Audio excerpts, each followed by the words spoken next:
Se algo acontecer comigo, não pense que foi um acidente.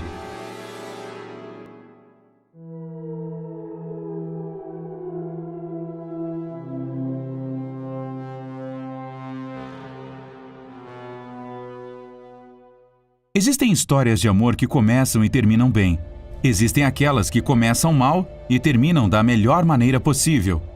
E há outras que, infelizmente, do primeiro ao último momento, estão condenadas a serem fatais. Newton, Connecticut, Estados Unidos. Hallie e Richard Crafts eram um jovem casal com 3 filhos e uma vida confortável. O casal se conheceu graças aos respectivos trabalhos. Richard era piloto da Eastern Airlines, enquanto Hallie era aeromoça da Pan American. A vida de Hallie e Richard poderia ter sido uma bela história de amor. Um romance como deveria ser. Fácil, simples.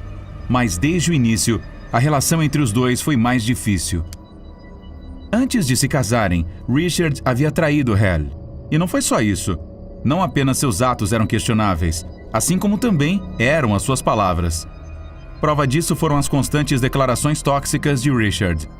Como se ele só tivesse se casado com ela porque ela estava grávida e fosse tarde demais para fazer um aborto. Com o tempo, as coisas só pioraram. Apesar de quão bem eles estavam financeiramente, Richard era mesquinho quando se tratava de dinheiro.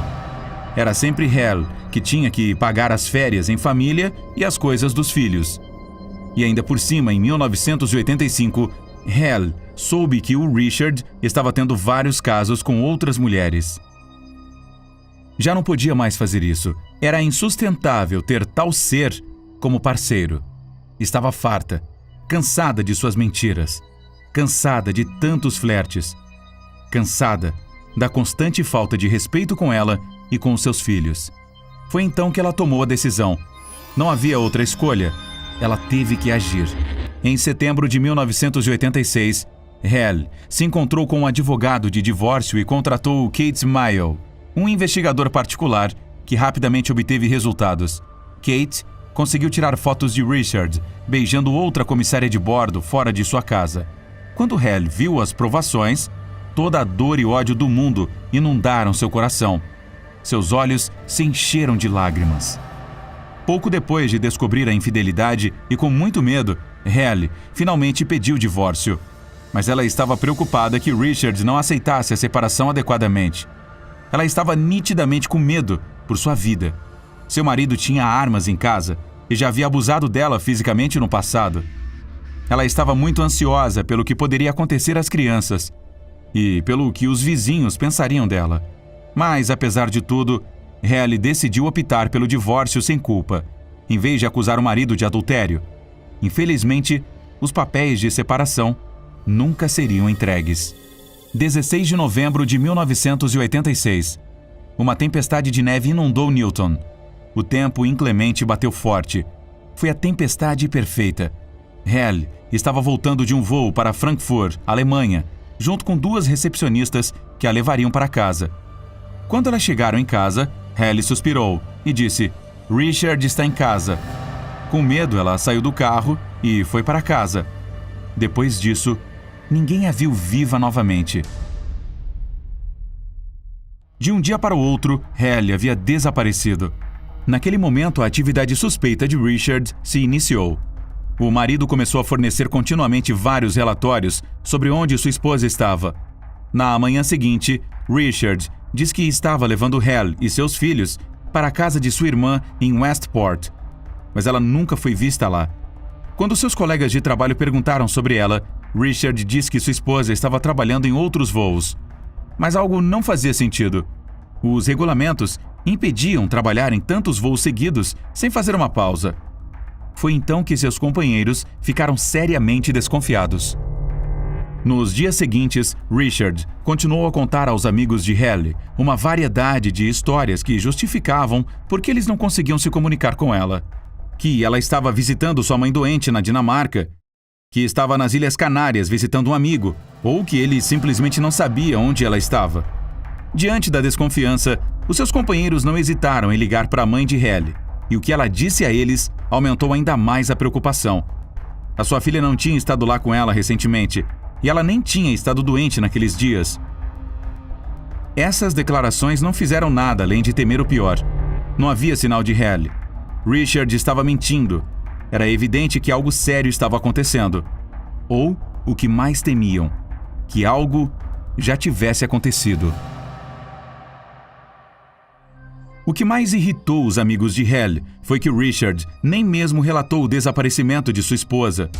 Foi então que um de seus colaboradores decidiu tomar a iniciativa. E em 1º de dezembro, 2 semanas depois de seu desaparecimento, ele finalmente relatou o seu desaparecimento. Os amigos de Hal sabiam que o Richard tinha um caráter muito forte. Eles estavam muito preocupados, especialmente por causa das palavras que Hal disse a um deles. A mesma coisa que ele disse aos seus advogados. Se algo acontecer comigo, não pense que foi um acidente. Mas os seus colegas não eram os únicos que suspeitavam do marido. O investigador Kate Mile estava convencido de que Richard estava envolvido no desaparecimento de Hal. Desde o início da investigação, os detetives se concentraram nele. Eles sentiram que algo sinistro havia acontecido com a mulher. Eles estavam determinados a ir a fundo da questão. No entanto, como Richard era um policial de meio período, Kate não conseguiu persuadir os outros policiais a investigá-lo adequadamente. A impotência era máxima, mas em 26 de dezembro, com o forense Henry Lee no comando, a investigação começou a progredir, com pistas realmente significativas.